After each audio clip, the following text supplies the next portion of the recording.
Kalau hari ini kan ijazah sedang dalam sengketa, jadi tidak cukup dengan statement dari UGN, tidak cukup statement dari lawyernya, tidak cukup statement bahkan dari Bareskrim Mabes Polri, dan yang paling aneh ada proses ya uji terhadap dokumen ijazah itu juga tidak dilakukan sesuai dengan prosedur. Semestinya ya pemeriksaan bukti itu dalam tahap penyidikan. Ya, ngetes barang bukti itu di tahap penyidikan dengan disita barangnya, bukan di penyelidikan dengan model peminjaman. Jadi ini kan ketahuan banget motifnya hanya untuk menghentikan kasus sehingga seolah-olah tidak ada perkara tidak pidana pemalsuan karena dihentikan di proses penyelidikan. Dan paling penting di dalam KUHP tidak ada kewenangan penyidik untuk menghentikan penyelidikan. Yang ada kalau belum cukup bukti ya biarkan saja, suatu saat kalau ada lagi ya bisa dinaikkan lagi, tidak kemudian dihentikan. Kenapa? Kalau dihentikan nggak bisa diuji. Beda dengan penyidikan, kalau dihentikan ada SP3, yang SP3 itu bisa diuji dengan lembaga pra-peradilan. Yang kedua, nanti juga ada penjelasan lebih lanjut dari Bang Petrus ya. Ya. Yang kedua adalah kami menyerahkan surat permintaan ya kepada Reskrim Polda Metro Jaya pada dua hal. Yang pertama, pemeriksaan terhadap Saudara Joko Widodo selaku pelapor dalam dugaan tindak pidana pencemaran dan fitnah. Yang kedua sekaligus permintaan agar ijazah yang katanya asli ya, kita nggak tahu asli atau tidak. Ijazah yang katanya asli milik Saudara Joko Widodo itu disita karena dalam tahapan prosedur untuk membuktikan fitnah dan pencemaran itu ijazah itu harus dites laboratorium forensik lagi berdasarkan LP yang dilakukan oleh Saudara Joko Widodo di 30 April 2025 yang lalu. Tidak boleh meminjam hasil dari Bareskrim Mabes Polri. Dan penyidik Polda Metro Jaya juga tidak punya kewenangan menyita hasil dari Bareskrim Mabes Polri karena itu adalah proses yang berbeda, terpisah berbeda, subjeknya berbeda, pelaku penyelidiknya berbeda sehingga tidak bisa disatukan. Dan paling penting adalah ada kekhawatiran kami kalau tidak disita. Ini kan sudah banyak ya kasus-kasus belum sampai selesai itu kebakaran ya. Di Kejaksaan Agung lagi memeriksa perkara tertentu kebakaran. Di Pasar Pramuka ada modus operandi pemalsuan di sana juga kebakaran. Nah khawatir juga ini ya belum sampai ke persidangan tiba-tiba rumah dari pelapor di Solo kebakaran dan dokumen itu kan hilang. Kan berbahaya itu. Maka sebaiknya harus disita terlebih dahulu oleh penyidik di Polda Metro Jaya. Dan yang paling penting karena urutannya adalah dalam penyidikan itu saksi korban terlebih dahulu yang harus diperiksa, jadi harus ya Saudara Joko Widodo yang terlebih dahulu diperiksa. Jangan sampai nanti tiba-tiba mereksain manggil-manggilin klien kami sementara Saudara Joko Widodo belum diperiksa. Dan yang paling penting ternyata sudah ada panggilan terhadap Saudara Joko Widodo dan saya ketahui pagi tadi dalam sebuah dialog TV nasional di Apa Kabar Indonesia Pagi, tidak saya sebutkan nama medianya kalau nggak salah TV One begitu ya. Oh sudah saya sebutkan ya. Itu sebutkan sebenarnya sudah ada panggilan kepada Saudara Joko Widodo untuk hadir. Waktunya kapan saya tidak tahu, tetapi Saudara Joko Widodo mengaku sakit dan minta untuk di-reschedule. Tapi anehnya untuk panggilan polisi dia mengaku sakit tidak bisa hadir ke Polda Metro Jaya, tapi dia hadir dalam agenda politik di Kongres Partai Solidaritas Indonesia.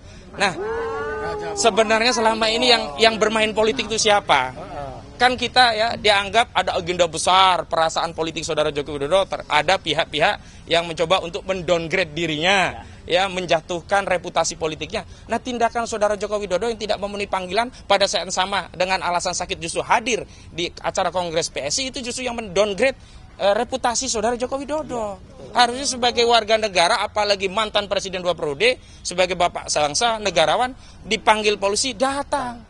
Dan lucunya ya pihak Polda Metro Jaya tidak pernah memberikan respon kompres bahwa Saudara Jokowi ya dipanggil tapi tidak hadir, mangkir misalnya begitu kan. Tapi kalau di klien kami baru klarifikasi saja, undangan klarifikasi tidak hadir langsung disebutkan. Kami sudah mengundang, memanggil terakhir agak kecengklak ya katanya. Oh terakhir maaf bukan memanggil tapi mengundang, tapi tidak hadir.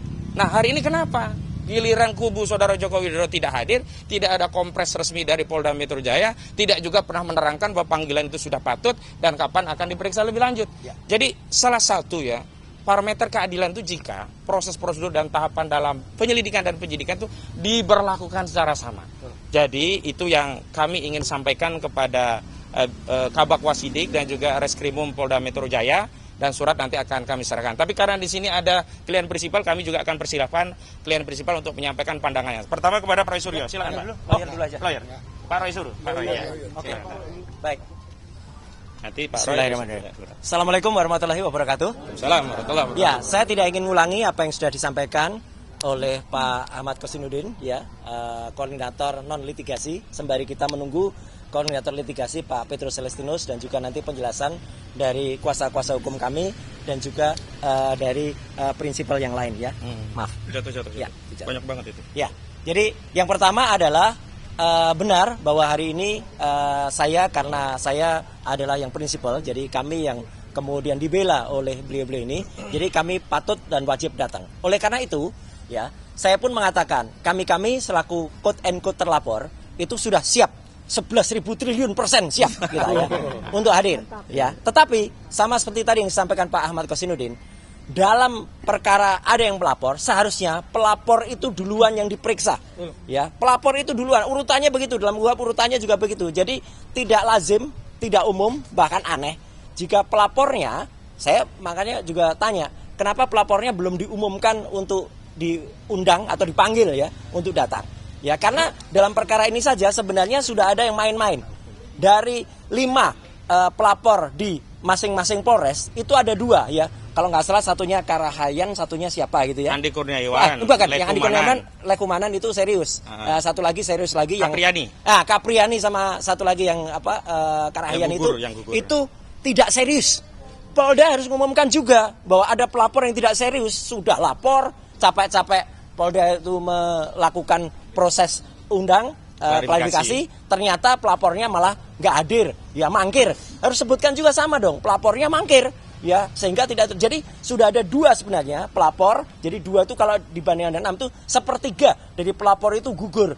Sebenarnya harus dinilai ini, kalau sudah ada 1/3 yang tidak meneruskan, kan kasihan Polda Metro Jaya, uang negara sudah dihabiskan untuk membuat berita acara klarifikasi mereka, ternyata mereka tidak hadir. Yang kedua adalah soal pelapor utama, saudara JKW tadi ya. Nah, dia harus hadir. Dan kalau yang saya dengar tadi dari Pak Ahmad Kosinudin ya, bahwa dia katanya sakit ya, katanya ya, tapi hadir di salah satu kongres partai. Yang paling menarik lagi, saya juga dengar konon dia meminta atau memohon, saya nggak tahu, penyidiknya yang datang ke Solo. Ini luar biasa. Kita Indonesia itu menganut equality before the law. Ya, semua sama di mata hukum. Katanya dia sudah warga negara biasa. Ya, kalau warga negara biasa, ya hadir selaku warga negara biasa ke gedung Polda Metro Jaya. Jangan kemudian dia enak-enak ada di sana ngaku alasan sakit kemudian. Tapi sekali lagi, kami akan siap kalau dia diperiksa dulu. Ya gitu. Kalau sebelum dia diperiksa dulu itu namanya pelanggaran, dan sebenarnya beberapa saksi pelapor itu juga saya dengar beberapa juga belum hadir. Jadi tidak bisa dipaksain begitu saja. Ya, jadi sekali lagi saya selaku salah satu yang konon terlapor ya, sudah terlapor sih. Kami siap, tapi kami menunggu ya proses ini berlangsung dengan sangat baik. Jadi tidak ada kemudian hal-hal yang melanggar. Termasuk diantaranya permintaan kepada Direksi Umum tadi ya, bahwa ijazah asli itu harus dihadirkan. Ya, tidak boleh kemudian hanya berbekal fotokopi. Saya mengulangi kata-kata dari Pak Kabid Humas ya, ketika ditanya teman-teman, Pak itu asli atau fotokopi? Fotokopi. Asli atau fotokopi? Fotokopi.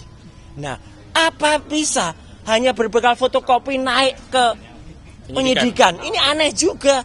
Harusnya ada yang asli, bukan sekedar fotokopi. Jadi saya kira itu yang saya lakukan, dan penjelasannya adalah kami selaku prinsipal ya mendukung penuh upaya yang sudah dihasilkan oleh teman-teman kuasa hukum kami, baik yang non litigasi maupun litigasi, dan kami berterima kasih kepada beliau-beliau ini, dan juga kami berterima kasih kepada media. Sekian, terima kasih. Wassalamualaikum warahmatullahi wabarakatuh. Waalaikumsalam warahmatullahi wabarakatuh. Bang Rizal Fadila, silakan. Terima kasih. Assalamualaikum warahmatullahi wabarakatuh. Assalamualaikum warahmatullahi wabarakatuh. Yang pertama adalah penyelidikan yang naik ke penyidikan itu menggambarkan ketidakadilan atau kezaliman. Ya. Jadi yang terjadi ini adalah proses kezaliman ya melalui hukum. Tapi sebenarnya kita semua tahu di belakang ini adalah persoalan politik. Ini bukan hukum murni. Ini adalah penunggangan hukum oleh kepentingan politik atau kepentingan pejabat politik atau mantan pejabat politik. Saya kira rakyat bangsa Indonesia harus tahu ini bukan kasus hukum. Karena pelanggaran-pelanggaran hukum sudah sangat nyata. Misalnya pada saat pelaporan di Polda Metro Jaya ini, ya, Joko Widodo itu datang dengan sangat cepat prosesnya. hari itu melapor, hari itu dibuat BAP, hari itu juga dibuat surat perintah penyelidikan. Kemudian juga pelaporannya tadi sudah disinggung, hanya sekedar fotokopi. Kalau kita mungkin punya pengalaman kalau melaporkan sesuatu di tingkat polsek saja gitu ya, itu kalau tidak ada yang aslinya ditunjukkan, ditolak laporan itu gitu ya. Ini di tingkat Polda, bagaimana fotokopi ijazah begitu saja diterima? Saya kira itu persoalan serius loh gitu dari pelanggaran hukum tadi. Tapi karena nuansanya politik, maka dianggap sah-sah saja. Tapi itu akan menjadi presiden buruk, sekaligus akan menjadi persoalan ke depan yang kita akan terus lawan atas kesalahan hukum seenaknya saja melakukan tindakan seperti itu. Kemudian juga ini penyelidikan awalnya hanya klarifikasi. Klarifikasi itu bukan pro justisia awalnya, tapi tiba-tiba kok naik jadi penyidikan. Penyidikan itu pro justisia. Harusnya setelah BAK, berita acara klarifikasi, itu berita acara pemeriksaan. BAP dulu, pro justisia, baru bisa naik ke penyidikan. Ini loncat-loncat saja ini. Inilah persoalan hukum yang kita maksudkan tadi, bahwa ini bukan hukum murni, tapi ini ada nuansa politiknya. Dan kaitan dengan yang disampaikan tadi kuasa hukum, ya kami sebagai prinsipal mengapresiasi apa yang dilakukan itu adalah satu nafas, satu jiwa antara klien atau prinsipal dengan kuasa hukum. Ini menyangkut perjuangan untuk menegakkan kebenaran, kejujuran, dan keadilan. Oleh karena itu, desakan agar Jokowi datang, Jokowi membawa ijazahnya yang miliknya, yang belum atau kita duga tidak asli, dan disita, ya, karena itu akan menjadi dasar bagi proses berikutnya. Tanpa adanya penyitaan, maka kita tidak bisa mendapatkan kepastian hukum ke depannya. Jadi ini merupakan persoalan yang sangat serius. Oleh karena itu, seharusnya juga kita menunggu putusan dari proses yang ada di Bareskrim, karena di Bareskrim itu justru yang punya potensi untuk menjadi terdakwa adalah Joko Widodo. Dia potensial menjadi terdakwa karena bukti-bukti kami menunjukkan ijazah yang disebut asli itu tidak identik dengan ijazah-ijazah lain yang sudah diuji oleh para ahli kita, Dr. Roy, Dr. Rismon, dan yang lain-lainnya. Artinya tidak identik. Kalau tidak identik, palsu. Dan kalau palsu, maka potensi yang harus didakwa, dituduh, dakwa, kemudian masuk pengadilan adalah Joko Widodo. Kita yakin kalau itu dijalankan, Joko Widodo akan dihukum karena melakukan pemalsuan dokumen otentik, atau menyuruh melakukan pemalsuan, atau hal-hal yang kita sebutkan dalam pasal-pasalnya. Yang jelas, kami akan yakin dan terus berjuang bahwa pembuktiannya nanti terlihat, yaitu Joko Widodo menggunakan ijazah palsu yang diawali skripsi palsu dan kepalsuan-kepalsuan lainnya. Allahu Akbar. Assalamualaikum warahmatullahi wabarakatuh. Bu Kurnia, silakan Bu Kurnia.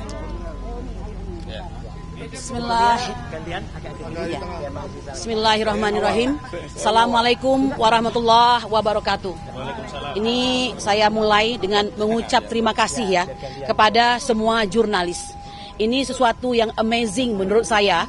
Kami yang berjuang hampir 3,5 tahun ini, sebenarnya ini pemandangan yang luar biasa. Tidak pernah ada jurnalis dari media mainstream yang meliput kami. Ya, baru kali ini. Biasanya perjuangan kami hanya dibantu oleh YouTuber perjuangan. Ya, pada hari ini siapa sangka media mainstream ada di depan kami. Sekali lagi kami berterima kasih. Yang kedua, kami ingin mengatakan tidak ada satu pasal pun ya menyikapi penyelidikan yang naik menjadi penyidikan ini. Saya ingin mengatakan tidak ada satu pasal pun di Republik ini yang memperkenankan menghukum ya orang yang memegang perintah undang-undang terhadap penegakan hukum oleh bangsa Indonesia ya, yang diperbolehkan untuk menghukum rakyatnya sendiri. Tidak ada. Ya, karena itu anggapan bahwa kekuasaan selalu benar itu adalah suatu kesalahan. Saya ingin mengatakan bahwa sudah waktunya Polri berbenah diri, ya. Mengapa rakyat menjadi apatis dengan hal tersebut? Karena mohon maaf, kami diperiksa ini dalam kerangka kondisi yang tidak bisa ditolak, bahwa polisi ini masih orangnya Pak Jokowi, ya, bahwa sejarah membuktikan ada banyak rekayasa yang terjadi sayangnya oleh Polri yang kita cintai ini. Nah, kami berharap di ulang tahun yang ke-79 itu insya Allah pelan-pelan, ya, di bawah kepemimpinan Bapak Prabowo Subianto, hal ini akan pelan-pelan tidak ada. Nah, tapi dengan naiknya penyelidikan menjadi penyidikan agak memberikan perasaan yang luar biasa bagi kami. Kami mengatakan bahwa sesungguhnya mantan presiden itu kalau diibaratkan sebagai raja, the king can do wrong, ya, bisa saja berbuat salah karena mereka bukan nabi, dia bukan malaikat, dia bukan orang super, dia hanya eksekutor mandat rakyat. Jadi mungkin saja salah. Nah, oleh karena dia salah, kita harus koreksi. Ya, apalagi ini dalam rangka mendapatkan kekuasaan itu, bagaimana alat-alat yang dia lakukan itu dahulu, apakah sudah benar atau ternyata melanggar aturan. Ini yang kami lakukan, ya. TPUA bersama para saksi kami, Dr. Roy Suryo, Dr. Rizmon Hasiholan Sianipar, Dr. Tipazia Tiasuma, yang tiga-tiganya adalah saksi kami, dan kami adalah pelapor Dumas yang tidak pernah naik menjadi suatu laporan itu, telah berjuang untuk bangsa ini. Jika kami yang berjuang ini, ya, Anda anggap sebagai pelanggar hukum, lalu siapa Anda yang jelas-jelas melanggar hukum tersebut? Ya, saya ingin mengatakan, ya, gin mah zonde, frantur de telahit. Tidak ada satu orang pun yang lepas daripada tanggung jawab. Nah, oleh karena itu, datanglah untuk memenuhi tanggung jawab ini, ya, karena kami sudah melaksanakan. Anda yang melaporkan harus tahu apa yang Anda laporkan dan bertanggung jawablah terhadap laporan Anda, ya. Kami tidak pernah takut karena kami berbasis kepada kecintaan kepada bangsa dan negara Indonesia. Saya kira demikian saja. Satu hal kepada aparat, kami berharap jangan Anda berdiri terdepan untuk menjadi martil memukul rakyat. Demikian, terima kasih. Bang Petrus. Oh, pegang ini juga. Ya, peganglah, Bang. Ya. Saya pegang over posisi, ya. Over posisi, ya. Baik, jadi saya mungkin menambahkan sedikit karena mungkin bagian dari substansi yang lain sudah disampaikan oleh teman-teman. Jadi yang penting dari kehadiran kami hari ini di Polda Metro Jaya ini, pertama mungkin sudah disampaikan oleh Pak Kosinudin tadi, yaitu minta gelar khusus dan juga meminta supaya Jokowi diperiksa di Polda Metro Jaya. Karena kita tahu selama ini pelayanan Polri terhadap orang-orang yang spesial itu ada perlakuan khusus. Padahal Polri ini sudah luar biasa, gaji sudah dinaikkan, gedung mewah, hidup makmur, tapi kelakuan mereka belum berubah. Mengajukan anggaran lagi. Apalagi ketika berhadapan dalam perkara yang menyangkut orang kuat dan orang lemah. Jadi dalam kasus ini kami meminta Polri harus jelaskan kepada publik tanggal berapa Jokowi dipanggil sebagai saksi korban. Dia yang menjadi orang pertama harus menjelaskan apa yang dia rasakan, terutama mengenai di mana letak nama baik dia merasa dicemarkan. Karena sesungguhnya nama baik dia yang dia maksudkan itu terletak di dalam ijazah itu sendiri. Karena itu jauh-jauh hari mestinya ijazah itu sudah disita oleh penyelidik. Karena ketika melapor ke Polda Metro Jaya, Jokowi disebut-sebut membawa ijazahnya dan memperlihatkan. Tetapi kenapa penyelidik tidak menyita? Siapa bilang penyelidik tidak punya wewenang menyita? Pasal 5 KUHP menyatakan penyelidik berhak memeriksa orang dan menyita dokumen. Nah, sekarang sudah masuk penyidikan, mestinya upaya paksa itu dilakukan.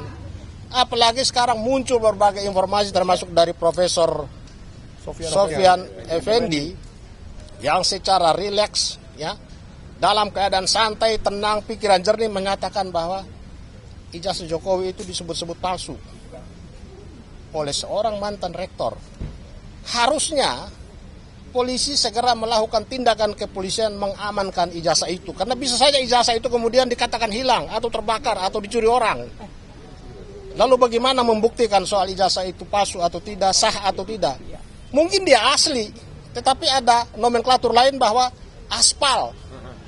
Asli tapi palsu. Jadi pembuktiannya tidak cukup hanya dengan puslapor.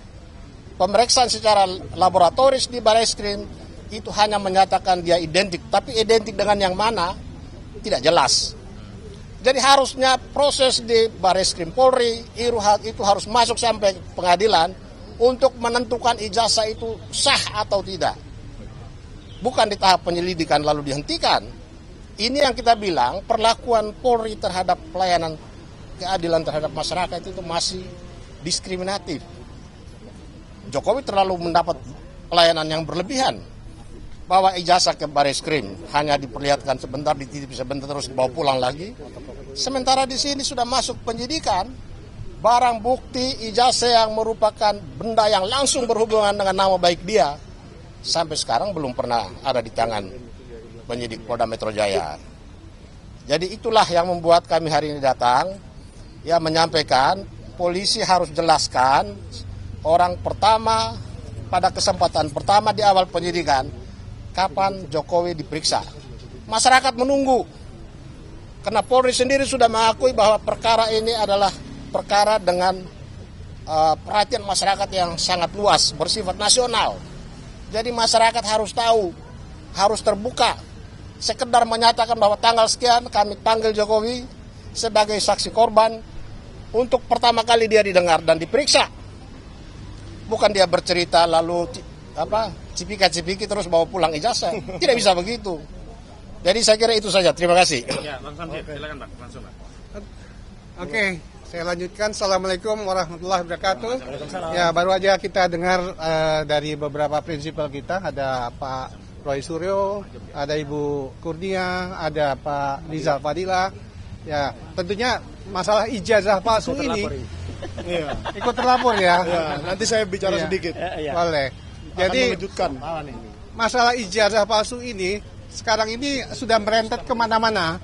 Jadi dalam arti tidak yang terimbas daripada kena gelombang dari ijazah palsu ini sekarang sudah kemana-mana. Jadi termasuk juga yang disampaikan tadi termasuk juga terhadap Profesor Sofyan Effendi yang mantan rektor Universitas Gadjah Mada 2002-2007 yang menyatakan dengan sebenar-benarnya, dengan sesantai-santainya kalau dia sebagai rektor 5 tahun memegang Universitas Gadjah Mada, setelah dia melihat, dia memeriksa, tidak mungkin kalau saudara Joko Widodo itu mempunyai ijazah palsu, ijazah asli Gadjah Mada. Sehingga dalam hal ini saya hanya ingin menyampaikan pada kesempatan ini kalau masalah ijazah palsu saudara Joko Widodo ini tidak hanya ditujukan kepada saudara Roy Suryo dan kawan-kawan, tapi sudah merembet kemana-mana. Terima kasih. Assalamualaikum warahmatullahi wabarakatuh.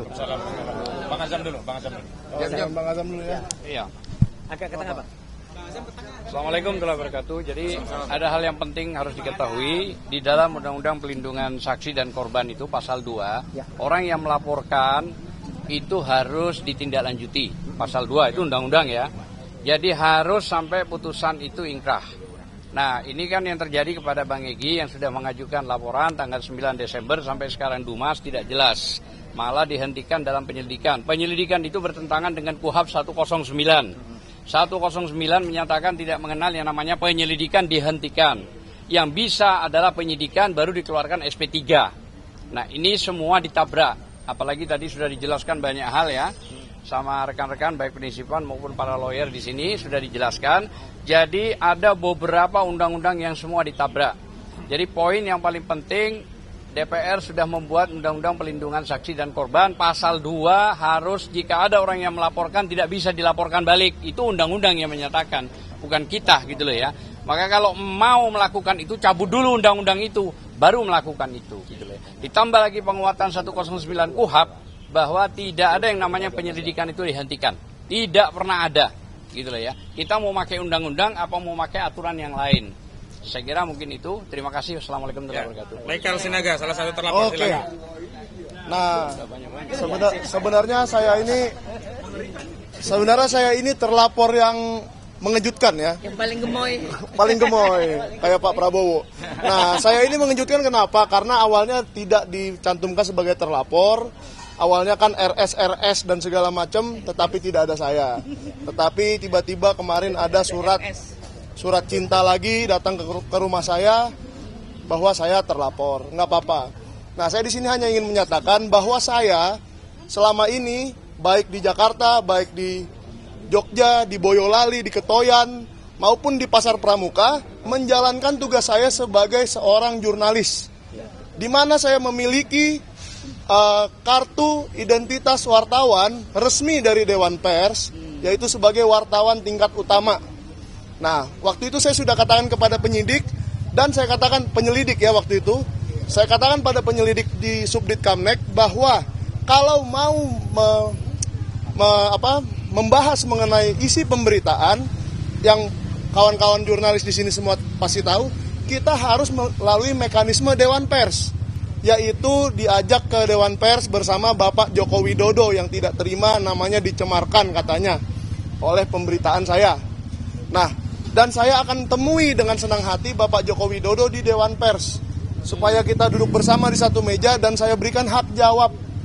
Itulah yang sebenarnya harus dilakukan oleh Bapak Joko Widodo dan kepada penyidik Polda Metro Jaya juga supaya mengerti Undang-Undang Nomor 40 Tahun 99 mengenai pers.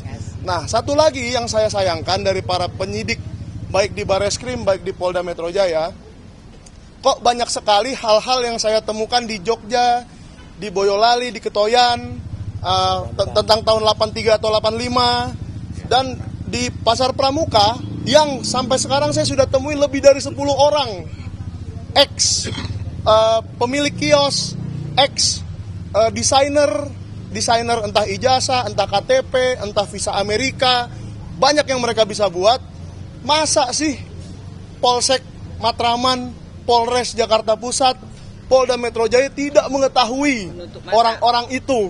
Bahkan beberapa di antaranya sudah pernah ditangkap ya, sudah pernah terkena kasus dokumen palsu.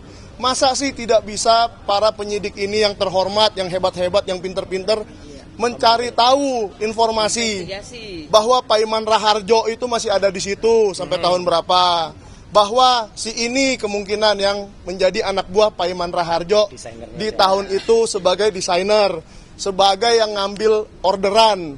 Ambil order di kios depan, dikasih ke kios belakang, lalu didesain di kios belakang, lalu sampailah langsung ke pembeli alias konsumen. Itu semua ada, KTP, visa Amerika, STNK, BPKB, sampai ijazah. Dan belangkonya pun ada tokonya di mana jualan belangko. Nah, saya tidak dalam posisi untuk menjelaskan itu semua, silahkan. Polda Metro Jaya yang sudah pinter-pinter ini penyidiknya, sudah berpengalaman puluhan tahun, saya yakin. Apalagi Pak Brigjen Pol Juhandani di Bareskrim, kenapa kok ini tidak dicari gitu loh. Saya bingung bener, kok saya wartawan yang baru, katakanlah belum ada 10 tahun atau mungkin ya lebih sedikit lah, masa lebih pinter mencari investigasi daripada para penyidik. Saya tidak yakin itu, pasti saya tidak lebih hebat dari mereka. Jadi saya mohon mulai sekarang kita bersama-sama menginvestigasi ini. Kalau memang ijazahnya asli, tunjukkan, dan tidak akan ditemukan apa-apa di Pasar Pramuka. Tapi kalau memang ijazahnya tidak asli, saya nggak mau ngomong kata yang satu lagi itu ya. Nah, mari kita cari kebenarannya untuk masyarakat Indonesia, karena masyarakat berhak mendapatkan kebenaran dari kita para jurnalis. Ya, masalahnya gini loh, tempat-tempat yang saya didatangi lagi oleh salah satu media mainstream dan mendapatkan keterangan yang persis sama. Jadi ini harus diinvestigasi, dan kalau penyidik tidak menginvestigasi ini berarti dia sudah partisan, sudah tidak netral dan sudah memihak. Oke ya, sekian aja dari saya. Terima kasih. Baik, cukup dulu ya. Dikit aja. Ya, silakan. Bukan. Ini kenapa saya pisahkan dari tadi dengan yang tadi. Selain mendukung tadi apa yang sudah sampaikan, saya hanya bocorkan sedikit. Insya Allah besok siang jam 1. Jadi buat teman-teman yang punya kontributor di Yogyakarta, silahkan meliput. Besok ada gerakan yang namanya Maklumat Jogja. Maklumat Yogyakarta akan dihadiri oleh Pak Jenderal TNI Tyasno Sudarto, Profesor Rohmat Wahab, dan insya Allah ada juga Profesor Sofyan Effendi, dan ada satu lagi tokoh penting Jogja yang akan disowani besok. Ya, silahkan hadir, dan saya juga akan ada juga besok pagi, besok siang. Terima kasih. Ya. Itu kita ketawain aja, bukan levelnya. saya ketawa aja ya. Enggak, cukup ketawa aja. Ya, dari kami sekarang sedang concern menghadapi Saudara Joko Widodo. Di luar itu ya nggak penting lah. Itu ya, Pak. Cukup. Nggak penting ya. Oke, ada lagi? Nggak penting ya. Mas Roy bilang mengantongi 5 bukti jasa teman-teman Pak Jokowi dan Ya. bakal ditampilkan juga nggak saat pemeriksaan ke Polda Metro? Iya, kalau itu yang kami pegang itu benar-benar ijazah asli terbitan UGM dengan benar-benar ada kode-kodenya semua ya, mulai dari watermark, emboss dan sebagainya. Jawaban saya sederhana, ya kita tunggu di pengadilan. Ya, iya dia juga harus ditampilkan kecuali dia bawa ke sini, kita bawa ke sini. Ya, oke. Iya, iya. Oke. Yang tadi perlu dibocorin nggak yang tadi? Apa? Apa? Nggak usah. Iya terserah. Jadi ini ada satu informasi penting. Jadi kan selama ini Saudara Joko Widodo selalu bernarasi akan menunjukkan ijazahnya di pengadilan. Ya. Dan hari ini saya selaku kuasa hukum Pak Roy Suryo dan kawan-kawan, tim mengajukan gugatan secara ikut ke Pengadilan Negeri Jakarta Selatan. Karena ada sejumlah tergugat, domisili hukumnya itu di Jakarta Selatan. Di antara yang kami gugat adalah Bareskrim Mabes Polri, Reskrimum Polda Metro Jaya, kemudian UGM, Wali Amanat UGM, Saudara Joko Widodo, Dian Sandi, Pak Iman Raharjo, ada 11 KPU Pusat, KPU Solo, KPU DKI Jakarta. Jadi tadi sudah sampai pada tahap pembayaran dan tinggal penomoran perkara. Tapi tiba-tiba akun ikut saya mendapat kiriman dari Mahkamah Agung yang berasal dari admin di Pengadilan Negeri Jakarta Selatan. Gugatan kami tidak dapat didaftarkan. Alasannya yang lucu apa? Karena belum melengkapi bukti yang dileges oleh kantor pos. Ini lebih lucu. Agenda pembuktian itu nanti kalau sudah dipanggil, mediasi, pembuktian baru. Nggak pernah kami menggugat ditolak. Itu prosedurnya. Iya. Tapi kami menduga kuat intervensi dari kekuasaan Solo ini bukan hanya meliputi institusi kepolisian, bahkan sudah sampai ke institusi pengadilan. Karena tidak lazim ya pengadilan itu menolak orang mendaftar gugatan. Karena asasnya hakim itu tidak boleh menolak perkara yang disampaikan kepada dirinya. Ini apa kepentingannya? Kok tiba-tiba menolak? Nanya bukti, agenda pembuktiannya nanti di sidang saja belum, kok nanya bukti. Memang di ikut itu biasanya kita berikan bukti awal dan bukti awal sudah dimasukkan. Kenapa kita masukkan bukti awal? Karena itu syarat. Dan ketika sudah ada tagihan tadi sekitar 2.800.000 lah. Itu berarti syaratnya udah lengkap. Begitu kami bayar itu kan tinggal menomori untuk pengadilan. Kok nggak dinomori malah dikirimi surat gugatan Anda ditolak karena nggak ada bukti yang dinazegel. Ini ngawur. Jadi Uangnya dikembalikan nggak Pak? Nah, uangnya memang katanya kalau perlu diambil silakan ambil di pengadilan. Tapi terus terang kami akan mengambil upaya hukum terkait ini. Nanti tunggu apa yang akan kami ambil terkait tindakan pengadilan yang justru bertentangan dengan asas hakim itu tidak boleh menolak perkara yang disampaikan kepadanya. Demikian, cukup dulu ya.